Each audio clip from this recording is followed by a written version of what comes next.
gagawin, ano ang programa during the King's Function Hall, Beckham Second Symposium, Occidental Mindoro. June 10, sa San Jose National High School.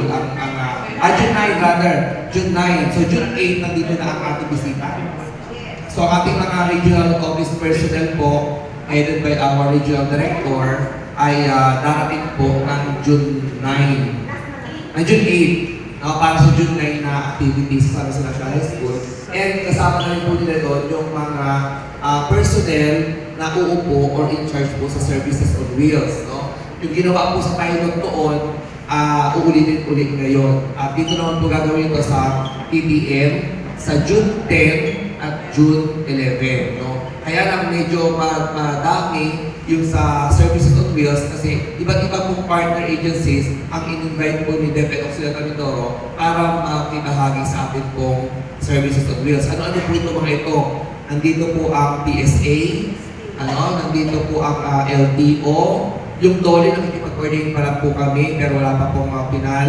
And then we have the PhilHealth, we have the GSIS, we have the Pag-ibig, PNIs, yung ating mga private lending institutions, in-invite din po natin. Then may free haircut para sa mga estudyante. Siyempre, malapit na po pasukan. Baka may mga gusto. At meron din po medical and dental services headed by our Dr. M and sila Dr. Minyonet at saka Dr. Betchay. Yung pong dental ay dito po gagawin sa pilot kasi nandun po yung chair kasi bawal na daw po per guideline, bawal na po ang mga dentist natin na magbunot ng ngipin na nasa upuan lang. Kailangan po nasa dental chair talaga. So yun po yung mga mangyayari. And syempre, dahil kahit may iba-iba po tayo mga bisita, syempre po ay dapat po natin paghandaan yung preparasyon para sa pagdating nila. So may mga in-charge po.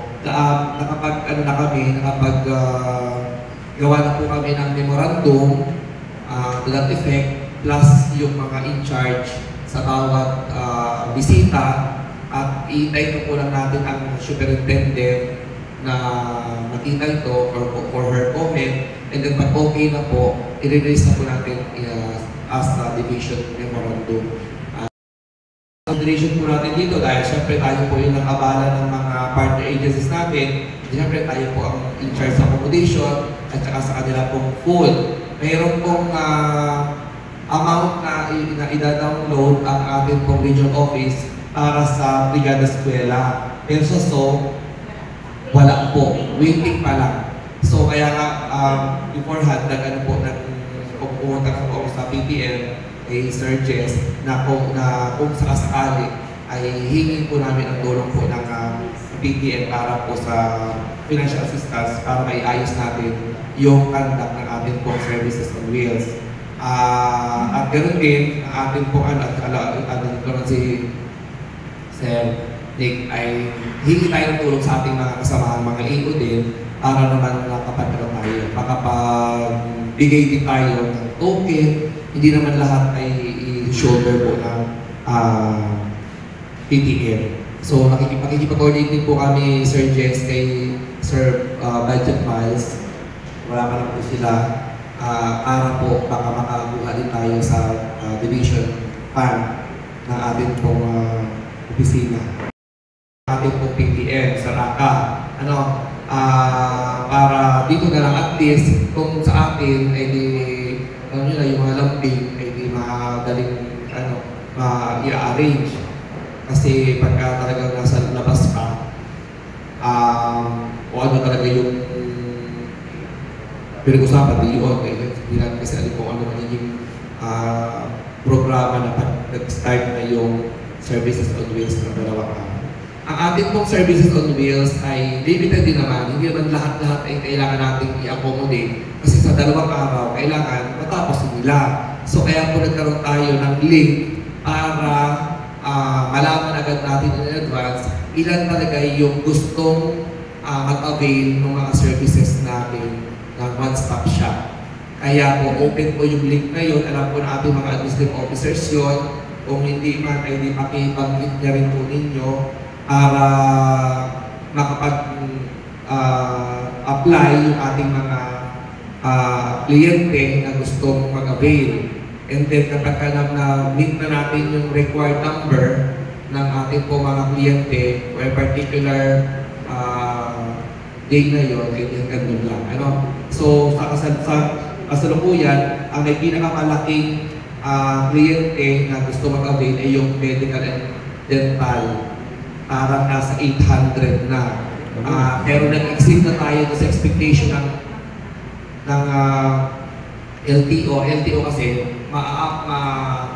i-invite lang natin daw sila kapag meron silang minimum 100 na kliyente. So kahapon, meron tayong 248 na. So kung masabi natin kay Ma'am yun, magkakatlagan tayo para hindi naman umasa yung mga teachers natin. Kasi baka po magdagsaan dito sa TTM. Also, nailig po, matagal na po naka-ano siya. Alam mo na mga iko yun, di ba Nick? Naka-off na. Naka-ano na pala eh. Kasi kahapon, nung pina-check namin, sobrang dami na. Ay mga hindi, kahit isang linggo tayo dito hindi makapatapos. Hindi po nakikita namin yung transfer of pictures. Oo, meron po. Meron po. May link po na ano. O baka madali lang talagang napuno sila. Ang ano ko na lang, kahapon po kasi nandun sa amin, nakikipag-coordinate po ang GSIS. Yun baga pag ano po sa touch, GSIS touch, ang dami pa daw po natin mga empleyado na hindi pa po enroll dun sa GSIS touch. Ay gusto nila, isa yun sa mga gawin nila dito. Ay kaya sabi ko, kung lahat ng mga nakalista ay mapupuntay natin ito, imagine mo, even abra di ilog ang mga tawag dito, paluan, para lang turuan nyo mag-upload yung application nila. Ay wag na. Yung mga taga rito na hindi techie, ay di pwede nilang i-guide. Pero mostly naman, kung sakaling yun lang naman ang gagawin, hindi na sila para pumunta ng PDF. Na kilala nila na techie, magpaturo na lang kung paano madadownload yung application ng GSIS Touch. Ang naging problema po daw, sir, pag sa cellphone or sa hindi minsan makuha ng, ewan ko kung may problema, kaya pipilitin nilang magdala ng kiosk. Sa kiosk. Kasi yung sa finger, crispy, tapos yung pag-change ng mga, yung dati nilang mga contact number, kaya hindi sila matawagan or what, ay iba na sa kiosk daw lang yung magagawa. Okay, so kung gano'n, ipaprioritize natin ang Samarica area. Huwag na muna yung mapasa kasi na kiosk din naman ang GSIS sa Maguro, hindi doon na lang sila. May Sablayan, hindi ko na yung Capitol. Sila ng list ng mga concern na kayo yung ipapagalan. Opo. So, ang magiging ano lang natin doon, stand natin ay priority, kung kailangan ng kiosk, ay hindi priority yung Samarica kasi parang hindi practical na pupunta naman dito yung mga tagapaluan ng Bramamburo para lang doon sa kiosk, may kiosk na sa Bramamburo. Dito na lang tayo magpatawag, para hindi na makaagaw pa ng slot ng Samarica ang mga taga-MAPSA area. Also, darating din po dito ang ating pong legal service, ang ating pong IBT, Integrated Part of the Philippines Occidental Mindoro Chapter. Baka po may mga concerns tayo sa school, yung titling natin, o baka may mga personal din naman na gustong itanong, legal services na gusto ang ating mga kaguruan. Darating po dito ang representative po ng IBT with our abogado, Attorney Ulysses Bambo. So pakisabi din po sa kanila yun. Ano pa mga Dermatic po talaga na ma-include yung kanilang programa sa Brigada Eskwela. Kung napapansin niyo po yung Brigada Eskwela guidelines natin, kasama na po yung health screening. So mag-start po kami doon sa San Jose National High School. June 9, sila yung tanging partner po natin na mauuna yung services. Pero, the next day po, dito sila, then, as per agreement po namin, mag-iikot din po sila sa lahat ng school. Kasi nga po, gusto po ng central office na maiwasan po yung problema natin na kapag kasi case na may na-aksidente mga bata, tayong mga faculty yung nag-ambag-ambag para po madala sa ospital yung bata. So, para ano po, yung ginawa yung programa po ito para ma-enroll po yung lahat ng bata, magulang, even tayo po mga teachers sa konsulta. Ano po, then meron po silang tatlong partner na recognize ng PhilHealth. Invited po natin sila na kung saan sila po ay mag-provide po sa atin ng free medicines at may dental and medical services din po. So, MMG, San Sebastian, and Saint Magdalene. So, sila po yung makakasama po natin.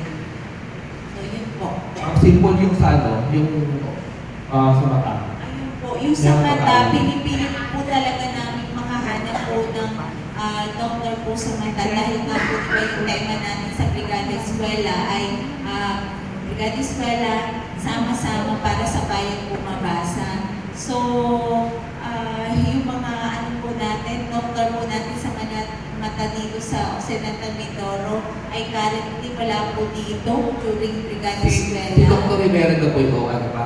Active pa rin sa ano? Yes, sir. Active pa, sir. Siguro po, ayun po, hindi pa namin na ano po, natatawagan. Pero yung ibang doctors po ay natawagan na po namin. Talagang hindi po sila available. So, yun po.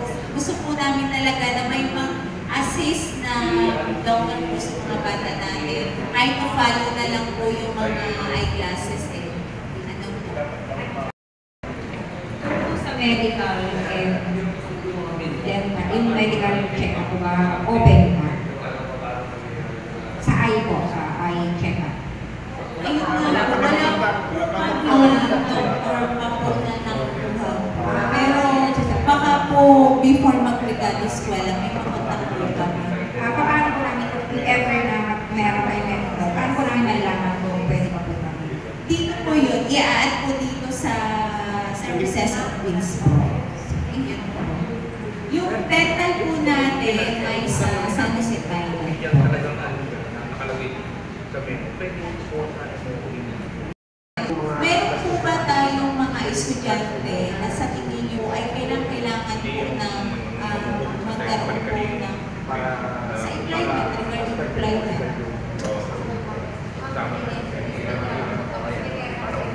Kasi tinatanong po kasi nila. wala nung kami problema. Ang problema lang po. Magkano basis dito. Kung meron tayong choir, pwede yung class ng choir. Ha? Oo nga, sabihin din ka, pwede ka na ulit, national ulit. National anthem, the usual.